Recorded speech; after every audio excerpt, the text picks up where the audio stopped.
माता पिता भाई बहनों को बड़े प्रेम के साथ जय गुरु जय गुरु।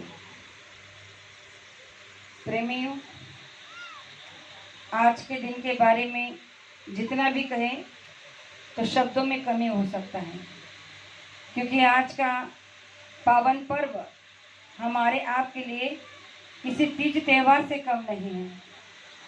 आज बाबा जय गुरुदेव जी महाराज इस धरा पर आकर उन्होंने इस धरा को जो पावन और पवित्र किया है, उसके लिए अगर हम अपने शब्दों से तो उनकी बखान या उनकी महिमा का गुणगान कर ही नहीं सकते। इतनी बड़ी महाशक्ति जो संसार में एक मानव तन धार कर आई है, उस मानव तन धार कर आई हुई शक्ति को हम आप पहचान भी नहीं सकते हैं।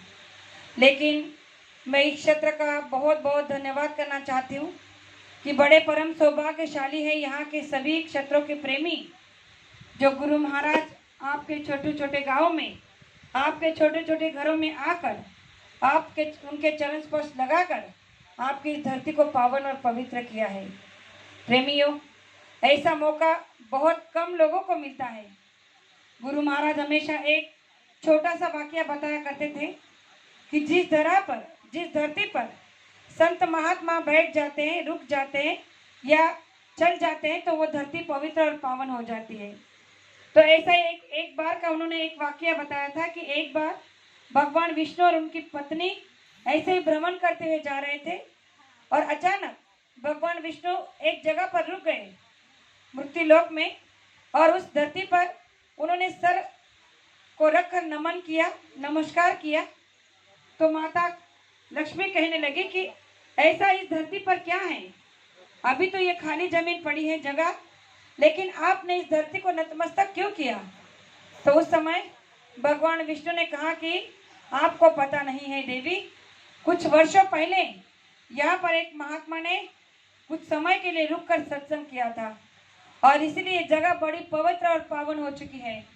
तो बहनों और भाइयों, आप सोचिए, जब भगवान विष्णु जिस जगह पर महात्मा ने सत्संग दिया था वर्षों पहले उस जगह को नमन कर रहे हैं, तो आप सोचें कि गुरु महाराज कुछ ही वर्षों पहले इस धरती पर आकर अपने चरण स्पर्श करके गए हैं, तो ये धरती कितनी पवित्र और पावन हो गई है। लेकिन हमें इस बात का महत्व नहीं रहा। आज हम अपने ही ऐठन में बैठे हैं। गुरु महाराज से नाम का दान तो मिला है, लेकिन हमने नाम के दान की कद्र नहीं की। गुरु महाराज ने बार बार समझाया कि जिस समय आपको मैं नाम का दान देता हूँ, उसी समय आपकी जीवात्मा की संभाल करने के लिए मैं आपके कर्मों को उठा लेता हूँ और आपके अच्छे और बुरे कर्मों से मैं आपको बचाते रहता हूँ। प्रेमियों, हमने ध्यान भजन और सत्संग का महत्व नहीं समझा। गुरु महाराज ने कहा कि जो सत्संग और सुमिरन है, ये जो करते हैं मालिक की दया से, उन्हें दो चीजें मिलती है। जो सत्संग और सुमिरन करता है उन्हें मालिक की दया से मिलता है यश, और दूसरे मिलते हैं मालिक की लीला का रस। तो गुरु महाराज ने कहा कि जो मालिक ने दिए हुए यश को पकड़ लेता है, वो भौतिक संसार में माया के पीछे लग जाता है, माया की छाया में फंस जाता है। लेकिन मालिक की लीला का रस जो पा लेता है, तो मालिक को समर्पित हो जाता है, यानी कि उनके दिए वचनों का पालन कर अपने जीवात्मा को जगाने की कोशिश कर लेता है। तो प्रेमियों, हमें यश के पीछे नहीं, हमें मालिक के लीला के रस के पीछे भागना है, ताकि वो रस हमारे जीवन में उतर जाए और हमारा जीवन पवित्र और पावन हो जाए। गुरु महाराज ने कहा कि संसार में दुख किसे नहीं है, ये संसार का नाम ही दुखालय है। ये क्षणिक सुखों के लिए हमें भेजा गया है, लेकिन हमने यहाँ आकर अपने आप को ये समझ लिया है कि ये संसार हमारा है और यहाँ पे हर एक चीज हमारी है। तो प्रेमियों, यहाँ पर कोई भी चीज स्थायी नहीं है और कोई भी चीज हमारी आपकी नहीं है।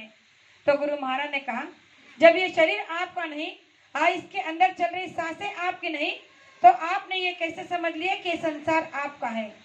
प्रेमियों, ये संसार भी हमें किराए पर कुछ समय के लिए दिया गया है, जिसके बारे में गुरु महाराज ने बार बार समझाया है कि यहाँ पर आप जो भी कमाओगे, जो भी करोगे, उसमें से आपके साथ में एक मुट्ठी भर अनाज नहीं ले जा सकते, एक रुपया पैसा नहीं ले जा सकते, एक कंकड़ नहीं ले जा सकते। तो आप इतनी मेहनत इतनी जो बेईमानी से जो छल कपट करके कमा रहे हो वो किस काम का?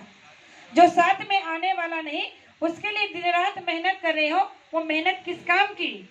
अगर इतनी मेहनत आप अपने जीवात्मा के लिए कमा लेते कर लेते तो शायद आज आप परम पद को पहुंच चुके होते। लेकिन हमने महात्मा की बातों को समझा नहीं। गुरु महाराज ने बार बार कहा कि एक बार अगर ये मनुष्य शरीर आपके हाथ से छूट जाएगा तो पश्चाताप के सिवा आपके पास कुछ नहीं रह जाएगा। लेकिन हमने हर बार गुरु महाराज की बातों को अनसुना कर दिया। एक समय की बात है जब गुरु महाराज ने